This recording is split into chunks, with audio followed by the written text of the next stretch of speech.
afternoon. We got a late start today, but we're here. A lot has transpired since yesterday. And I had a busy morning, but good afternoon. How y'all feeling today? We got a few things to cover. Some of the Diddy case. We need to get into this Megan Thee Stallion and Tory Lanez situation. There's just a lot going on in the world that we need to get into. So make sure y'all strapped in. Hold on tight to your wig caps, because it's a lot going on here. All right. So let's first start with the Diddy trials. So if you haven't seen my video on the Diddy trial yesterday, Kid Cudi took the stand yesterday. I'm going to try to quickly summarize what he covered on the stand, and then you all can go watch the video on any of my social media pages to get the whole thing. But essentially, he got on the stand. He talked about the fact that him and Cassie only dated for about a month.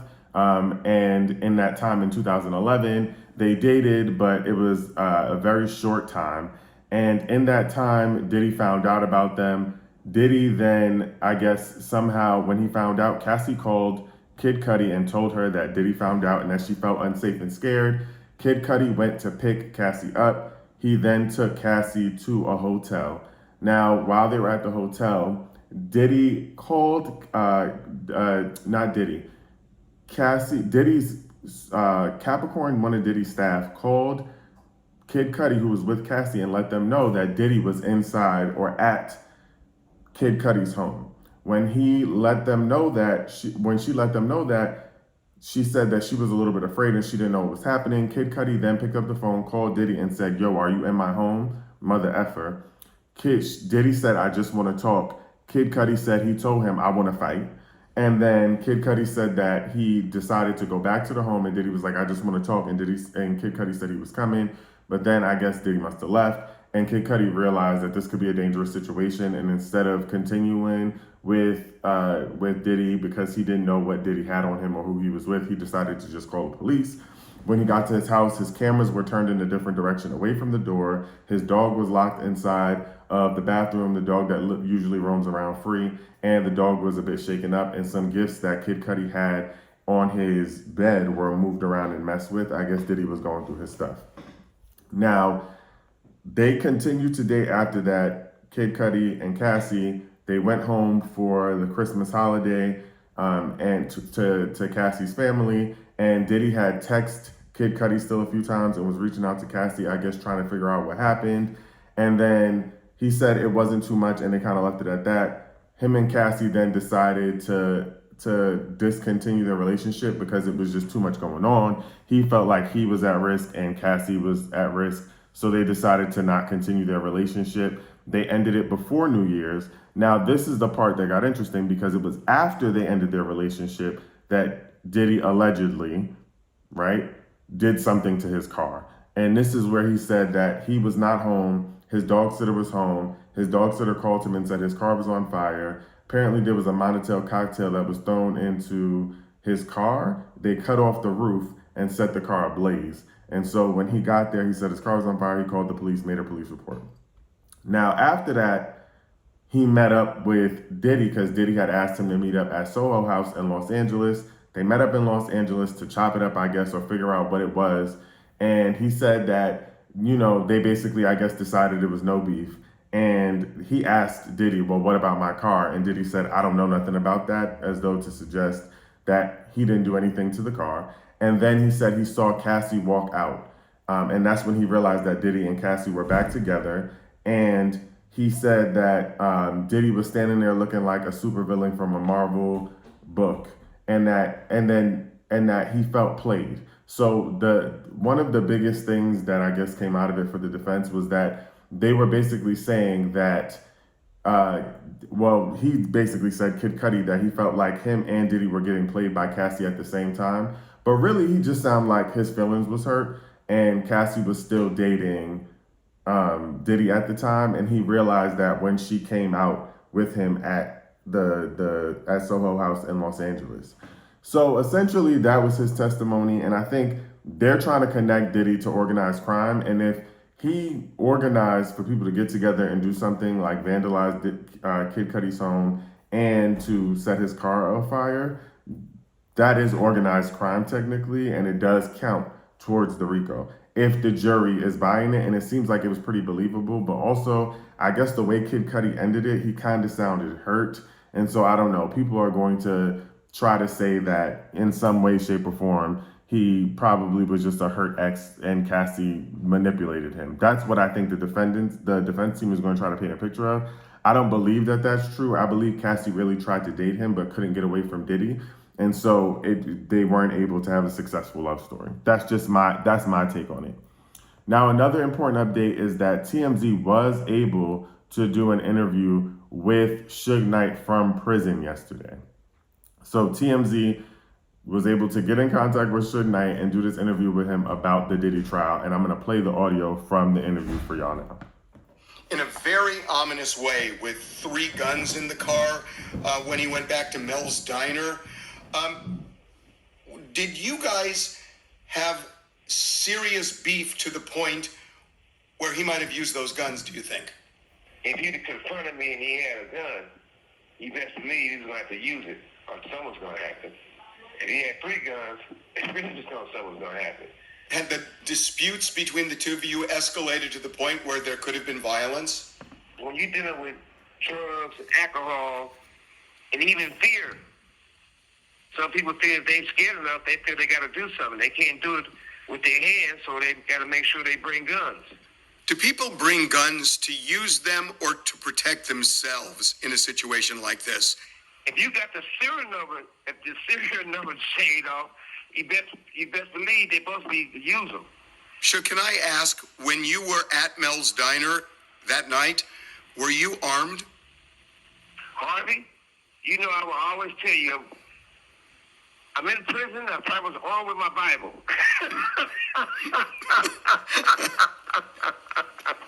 In other words, you know I ain't going to answer that question, Harvey. Fair.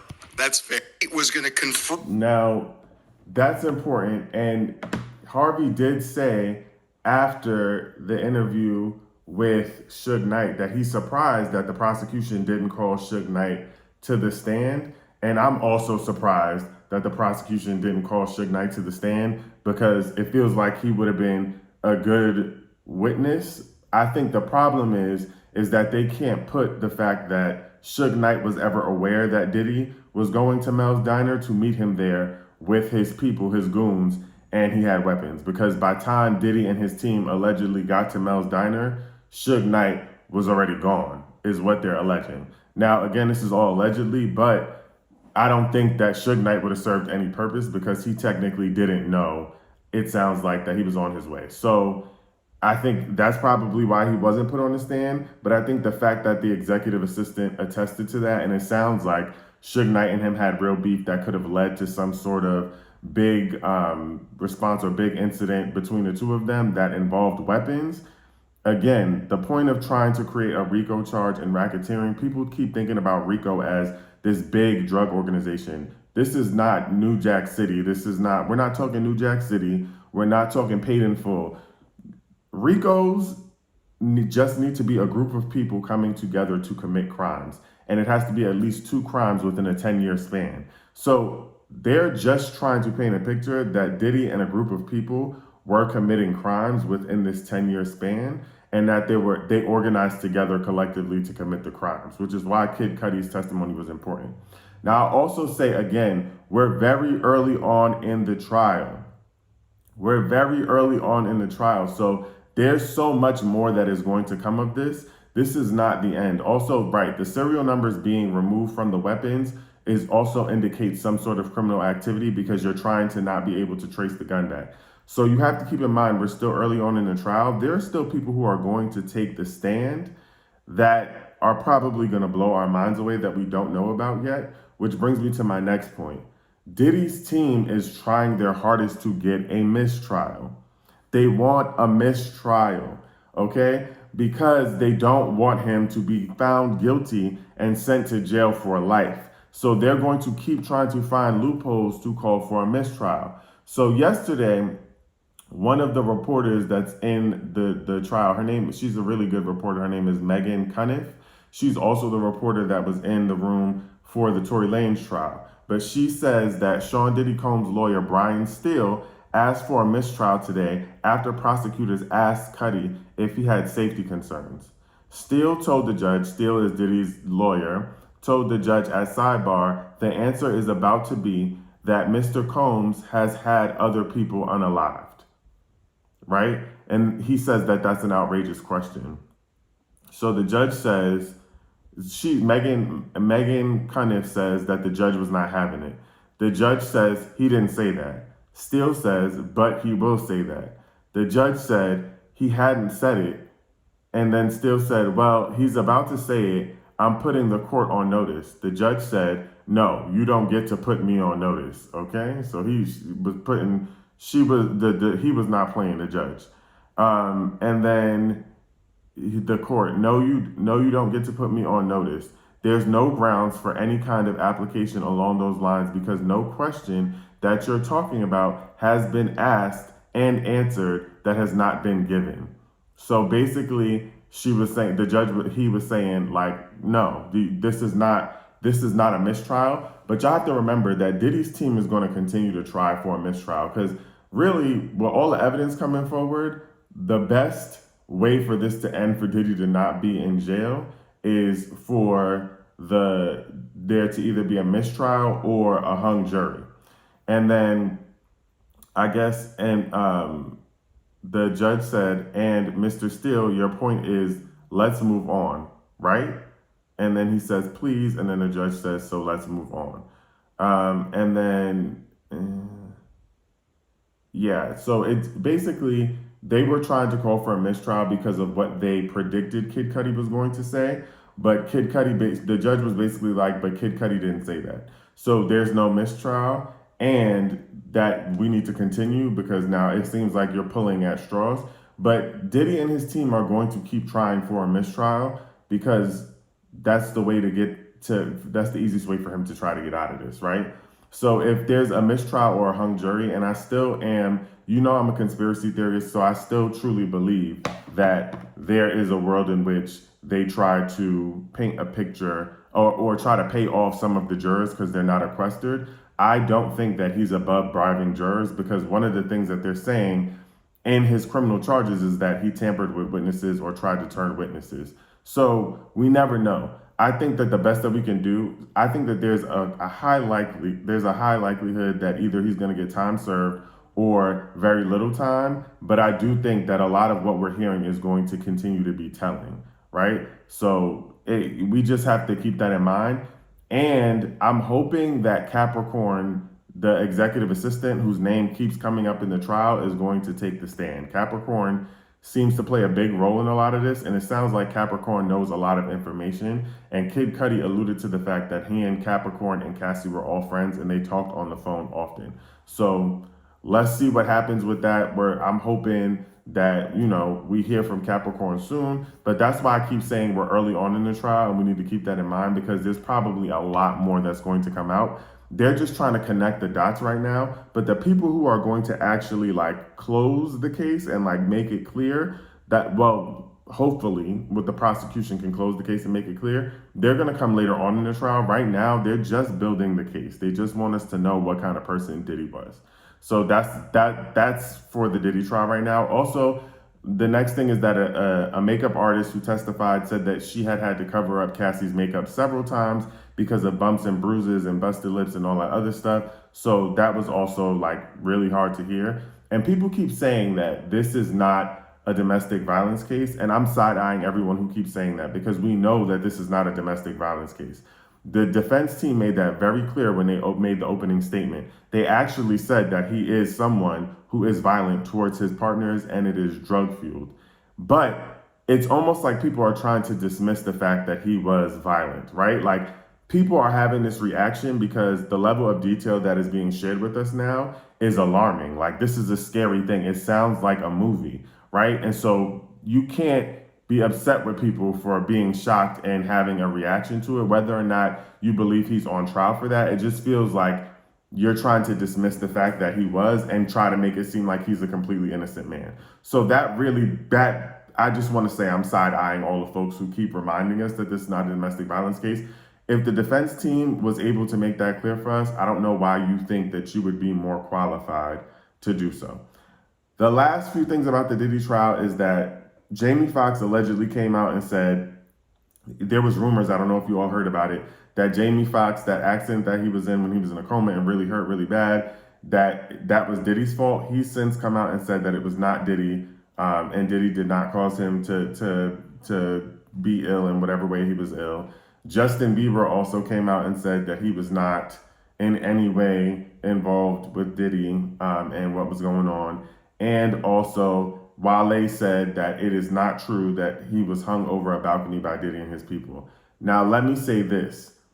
I do believe that a lot of people are scared and they are thinking that he might still get off. And when someone is this dangerous and has this much access, you're probably just afraid that if he gets off, he's going to do something to you, because we're literally watching this action movie play out in real life. They are all, I think, very afraid. Now, some of it might not be true, but I also don't fully believe that it's 100% not true. That's where I'm at with it. So that's that on the Diddy trial for now. We'll probably hear more today, but Fridays seem to usually be light in the courthouse, so I don't think that there's going to be too much that comes out of today's testimonies, or if they even have in court. I haven't heard anything about it, but those were the testimonies from yesterday. I don't think they're having court on Fridays. So more to come, but that's the latest on the Diddy trial. Now, the next thing I want to talk about is Tory Lanez and Megan Thee Stallion. So if you all haven't heard, I'm going to take us backward to go forward. There has been this congresswoman, I don't even know her name. She came out advocating for Tory Lanez, saying that the evidence that was used in court was not good evidence and that she had bombshell evidence that was going to come out within 36 hours. That proves that he's innocent. Now, we've been waiting the 36 hours for this bombshell evidence, but in that time, she alleged that there was no proof that he had the gun. There was no proof that that Tory was the one that fired the gun, so on and so forth, right? So Megan's team responded yesterday and released a bunch of evidence from the court case, basically that they used in trial, which to me, they shouldn't have to re-release this evidence because it was already used in trial. And if everybody followed the trial, and if you're trying to overturn something or get something dismissed, then you should have done your due diligence and had your research done. But I also want to put y'all on that I'm going to play a little bit. So a part of the evidence that was used in court. So yes, Kelsey got on the stand and Kelsey said, I don't know a bunch of times. But what people fail to realize is that Kelsey, a few months before that, did an interview with the prosecution team for the incident that happened that day, where that evidence was used in court. So although she got on the stand and said, I don't know, they already had the interview, and initially they weren't supposed to play it in the court, but the judge gave them permission to play it in court. But before we get to that, and I let us listen to parts of that, I'm going to read what the evidence is that Megan's team released yesterday. So they said Daystar Peterson admitted to shooting Megan Pete. So this was the phone call. He says, I know she, Megan, probably never ever going to talk to me again, Lane said. But I just want you to know, bruh, I was just so effing wasted. I ain't even know what the F was going on. Bruh, like dead, never do something like that. I was so under the influence. I just didn't understand what the F was going on, bruh. Regardless, that's not going to make anything right. And that's not going to make my actions right. So this is the phone call he had with Kelsey from the jail phone when he was begging her to get him out of there. Okay. Then they released the text messages, the screenshots, which Kelsey alleges she didn't remember, but anyway, where she literally said, help, Tory blanked Megan and handled me. This is what she sent to Megan's bodyguard at the time, right? And then I'm going to play a part of the interview with the prosecution team, but Harris admitted to the prosecutors that she witnessed Peterson firing at Megan, and it was definitely him. Harris confirmed that Peterson, Tory, Daystar, whatever, offered her $1 million to stay silent.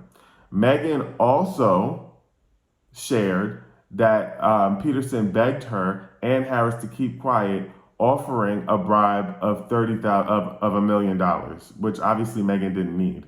Okay. So they both confirmed that there was a bribe. Now, the other evidence that they used was Tory Lanez timeline. Tory initially said that Megan was not shot. Then he said, then at the trial, Peterson's lawyers argued that Harris, not Peterson, was the shooter. And then the third lie is that Peterson claimed that the LAPD lost or misplaced the firearm and the bullet fragments. Right under that, they showed where the doctor who did the surgery on Megan's foot clearly articulated that there were bullet fragments that were lodged into her foot, and he removed them. They showed the medical records that people keep saying they don't see. So all of this time, people kept saying that they did not believe that Megan was shot. The bullet fragments were removed. The surgeon got on the stand, testified to that, and showed the records. Okay. Then we saw that they clipped a piece of social media where people were saying that Kelsey was the one that shot Megan. Tory Lanez is literally in the comment section saying that's not true. Okay, this is him saying that's not true. They screenshotted him saying that. Then the DNA on the gun. The DNA on the gun was inconclusive. That is absolutely true. There was not no DNA. It was inconclusive. But what they did say was that there was a 90% chance that the DNA, when they did ran the DNA, that the DNA was from a man, which means that Kelsey could be excluded from being the shooter because there was a 90% chance that the DNA was a man. But though they could not place his DNA on the gun, okay, they said that they also could not rule him out. There was only one other man that was present at that time, which was his bodyguard, Tory Lanez's bodyguard. Now, Peterson declined to call Jaquan Smith his bodyguard, the only other person that was there that night. He declined to call him to the stand. And Smith went to the back and spoke to the judge in the chambers, but he refused to have him in any way cross-examined or spoken to, and he was the only other person that was there, and they did not want to put him on the stand. If this is your bodyguard and you didn't do it, and your bodyguard has loyalty to you, why wouldn't your bodyguard get on the stand and testify to the fact that Kelsey did it? Also, remember, Kelsey had immunity. Okay. The next thing is that Peterson's team has recently claimed that they have obtained ring footage that supposedly exonerates Peterson, and they said not so. Ring audio is not new. It was submitted into evidence at the trial, exhibit number 12, and was considered by the jury. So then I just want to say that today, finally, after we waited 36 hours, yes, this will be on my YouTube channel. Make sure you subscribe. It'll be posted an hour after I finish being live. So now this congresswoman who had this bombshell evidence that she was going to share with us, right? This morning, she released this bombshell evidence. The bombshell evidence was an affidavit where she basically just retold us what Kelsey's former bodyguard alleged, except he never anywhere in this sworn in affidavit, he never said that Kelsey shot Megan Thee Stallion or that she said that. Let me read to you what he said in the sworn in affidavit. He said, he says, Ms. Harris and the father of her child were the only people in the car. She later also said similar statements to the attorney of record in front of the courthouse and in the cafeteria. She was nervous and speaking generally, asking questions. Her lawyer was telling her it would be okay and she could plead the fifth if she was uncomfortable. He said, I heard Ms. Harris question, how can I not tell on myself? And how am I protected if I tell certain things? The father of her child explained immunity to her. At Phoenix, I guess this is the restaurant, Ms. Harris stated that she had shot the gun 3 times in the air and that Daystar Peterson ran up to her, grabbed her arm, pushing it downward, causing the gun to fire twice more. This is, and then he talks about why he didn't say this until now. Nowhere in the sworn-in affidavit did he say that Kelsey said that she shot Megan. I don't even believe what he said in the sworn-in affidavit where he's saying that she fired it twice in the air and it went off, blah, blah. I don't believe that. But nowhere in the sworn-in affidavit did he say that Kelsey admitted to shooting Tory Lanez day room, whatever his name is. Okay. Nowhere in here. None. So this 36-hour cliffhanger with the bombshell news was all for you to tell us this. Now, here is the audio of what Kelsey said when she interviewed with the prosecution team before the trial. And remember, this was used as evidence. Plans for Quan to pull the vehicle over. So we pull over and we're actually by a bus stop. Megan jumps out the vehicle, Tory follows behind her, Quan stays in, I stay in. Because it's just like we're in the middle of a road, like we're just arguing. This is, you know. So Tory and Megan, they sit at the bus stop. They have, I don't know what conversation they had, a conversation if any, but when they got back in the vehicle, it was calm. Tory then began to... When they got back in the vehicle, do you remember where everyone was? Yes, sorry. Megan got back in the front seat. Tory got back in behind Quan, so behind the driver's seat. So it was calm. Everybody was calm. Tory then began to apologize to me. And he's just like, I'm sorry, Kelsey, you're just a real ass nigga, and I had to tell you. You know, and I'm like, what? Right, and so I'm like, but he's saying it loud. And so Megan can hear this. So that kind of stirred her back up. So now they're arguing back together. At this point, it's uncontrollable. Can't stop it. And do you remember anything at this point that was being said between them? At this point, they're arguing about each other's artistry as a career as an artist. She's telling him like you're only this and that because you're on a remix with Jack Harlow. That's why he's telling her things about her career as an artist, which I can't remember what he was telling her, but they just started hitting each other with their careers as an artist. So now we're at the final, you know, the next stop where the incident occurs. And this time Tory demands Quan to let us out. He's like, let these hoes out, let these bitches out the car. This is my car. And so we're like, okay, we'll get out. So he pulled the car over and everything here transpires. Megan jumps out of her seat, which is the front seat. I open up my door, which I'm behind Megan. And when you're getting out of a vehicle, you're not really just like looking at any direction. You're just kind of getting out the vehicle, you know? Especially, we didn't expect anything to happen next, so we're just getting out the vehicle. I get out of my side, and no sooner do you know, you start hearing gunshots going on. I look up about it was 5 gunshots. I look up maybe at the second and third gunshot. That's when I look up, and you see Tory. He's now in the front seat. I guess he must have jumped over. It was very smooth transition because we didn't hear it. I didn't hear it. And he's leaning over the door is open, and he's leaning over like the door window. Which door? Is it the rear right, door? the front right. So where Megan was sitting. Okay, so his door's open in the My driver's side. My door's open in the back, and the front door is open to where Megan got out. The front right passenger. Both doors on the passenger side Are open, correct. So. And is he shooting through the window or over the top of the door? No, he's shooting over the top of the door. So and over the top of the door would be the rear passenger door? the right front passenger. Okay. passenger. So again, as I said, he must have jumped, or I don't know how he did it because it was very small. I mean, very smooth. Small. Um. So before there's a commercial break, but something that's important to note is that she's clearly articulating that he did it, and she saw and heard him shooting. But okay. And he was leaning over the front passenger door, and you know she was shooting the gun.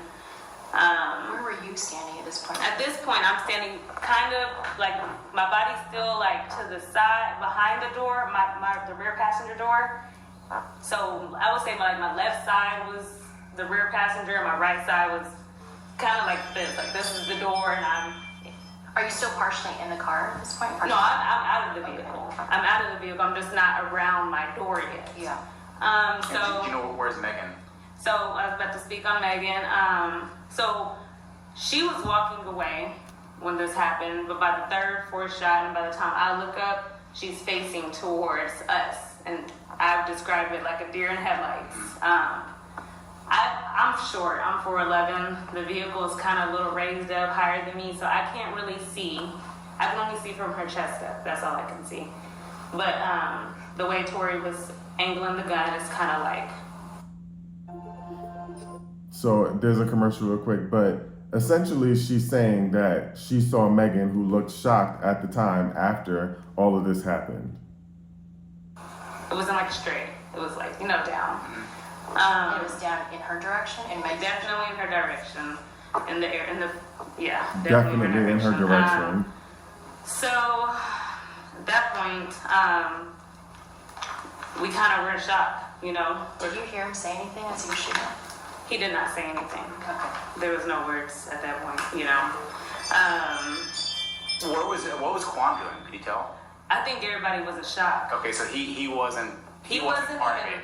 At this point right here, he wasn't part of this. What I'm about to get into next, I can't tell you guys where Tory pulled the gun from. Like I said, the motion when he first threatened me was middle console, but I don't know if that's where the gun was. But you had said he referenced shooting y'all earlier while you're in the car, right? He threatened to shoot me. As if you had a gun in his control somewhere. Correct. Okay. And so after the shots rang, it was like I said, 5 shots. We kind of froze, and by the time I get back into I snapped. Megan had either crawled or walked or limped over to. She's in a driveway. She's in a driveway on the side of the driver's side. She's in a driveway. Tory sits down. In the front passenger seat? In the front passenger seat. Okay. He's sitting. I guess just kind of shocked also. So I run over to her. I immediately ran to her. She was the forefront of my thoughts. My job as a friend in general is just naturally is to protect my friend, protect. So now I'm in defense mode on the behalf of Megan. I ran to her. She's on the floor. I never looked at her feet. I never really just got to look at her. I just know when I ran to her and she grabbed me, she had blood. So in my head, she had got shot because shots just went off and she's bleeding. That's what I think. So I see Tory coming around the vehicle. It's dark, lights are flat, hitting him. It's almost like a scary scene. So again, I'm in defense mode. I see him coming around the vehicle, and in my head, I'm thinking he's about to come over here and attack us. Do you see whether or not when he's coming around the vehicle, if he still has the gun? I don't believe he had the gun. Okay. So like I said, I just thought he was coming over to attack us. So I stepped in between where he was coming to where Megan was. And at that point, that's when the assault between me and him happened. He assaulted me. And Quan then comes out. He just comes and he picks me up like a little doll. And he's like, Kelsey, they do this all the time. And I said, huh? She's bleeding. She's been shot. I don't know if y'all know she's shot. By that time, he's already to where Megan's at. So, I don't know what goes on in that driveway. Who comes towards Megan? Is that Quan or Tory? So initially, Tory comes, Yeah. and that's where I stepped in, and we had an altercation. He physically assaulted me, and then Quan came and separated him from What me. exactly did he do when he was assaulting you? I mean, everything. My adrenaline was so high. I don't know if he was hitting me with a closed fist or slapping me. It was just a physical altercation. Were you wearing a necklace that night? I was, and I'm gonna go to that part too. Now Tory's in the driveway with Megan. Quan is holding me. Like I said, he's big. He just picked me up and said, "They do this all the time, Kelsey." And I said, "Huh? No, she's bleeding. She's been shot, to my knowledge." And so I'm still in defense mode. I'm still in, like, I gotta protect her. Yeah. So I look up and I see the vehicle is in the middle of the road and it's on, the door is open. So my initial reaction is to cause a distraction. And I jumped into the vehicle and I threw it in jerk. And it worked. What does that mean? I just jerked it, made it move. Okay. Made it move just to get him away from Megan. Because in my head I'm thinking he's over here gonna just attack. So you got in the driver's seat of the car and moved it a and little I jerked. I made it jerk. Okay. I didn't even move it. Didn't even drive it. I just made it jerk. Okay. And so when I did that, it did exactly what I needed it to get Tory away from Megan. And so I don't know how he got to the vehicle. I don't know if he ran or walked, but he got to me really quick. And that's when he started pulling me by my hair. He was pulling me by my hair really hard. And again, I wasn't afraid for my life when the incident was going on with Megan. I was in defense mode. But then I became afraid for my life when he started pulling my hair and my neck because it was really, really hard. That's when the necklace. When you said he pulled on your neck, what do you mean? He was almost I didn't lose my breath, so I wouldn't say choking, but he was pulling my neck and my hair. And then so here comes Quan again. Quan he's in between us, but Tory has a good grip. He's not letting go. So it's kind of like tug of war at this point with my head. He's assaulting all the women. I'm scared, and I kind of dumb myself down just to get him to let me go. And I said, Tory, what are we doing? What are we doing? And when I said that, he released. He let go. And so now Megan is standing. We're all standing at the front driver door. Did you see how Megan got to the front driver door? I can't tell. No, she just hopped, walked. I can't tell you, but she was there. She was standing at the front driver door, and Quan, they're just get in the car. We didn't have a pushback about getting in the car because we're in the middle of nowhere. At this point, we don't know what to do. We honestly didn't even think about calling 911 at this moment or anything. It was all a blur. Now, did you have on long nails that night? I did. My nails were broken off. That was during your with fight the with Tory? altercation with Tory, Okay. correct. So now we get in the vehicle. Quan gets back in the driver's side. Quan is Tory's Tory gets bodyguard. in the now replaces Megan's seat, so he's in the front passenger. Megan gets in where I was sitting, which is now behind Tory, and now I'm behind Quan. How is Megan looking at this point? Is she crying? Is she upset? Is she scared? Anything? Can you tell? Megan I was screaming. I was tripping. I was having panic attacks. Megan honestly was very calm. And that's what made me think that they had a conversation in the driveway where I don't know. That's my assumption, but she wasn't in distraught. I was in distraught with her, sorry, this upsets me. It's okay. That's okay. As I she can get should tissue, be. or if you need a break, just let me know, okay? Let's see. See ya. I'll be right back. So this interview is literally an hour and almost 2 hours long. The moral of the story is that Kelsey already told the prosecution team that he did it prior to them being at the trial. They played this at the trial, which is why they also found him guilty. It also is very clear, if you're thinking you're Megan Thee Stallion and Tory Lanez, and you just got shot by Tory Lanez and you're Megan Thee Stallion, you're Megan Thee Stallion, you can't just call the police. And also, when adrenaline is high and energy is running high, it's so easy to just get in a car and put on the best face because you can't believe what happened. You're so shocked. I just want to say that all of this to say is that she shouldn't have to go through all of this to prove that he shot her.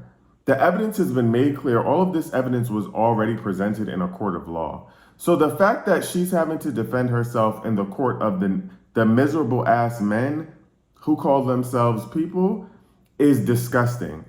Let's rest the case, lock him up, throw away the key, He's not coming out of jail. Hopefully he do 20 more years. Apparently they transferred him to a new jail because his little ass couldn't stay safe in the jail he was. Want to play gangster. Now you in a jail. Also, let's remember, Megan Thee Stallion is the only victim in this situation. Nobody else left bleeding. Well, Kelsey's also a victim because she got attacked by a leprechaun. But he's in jail.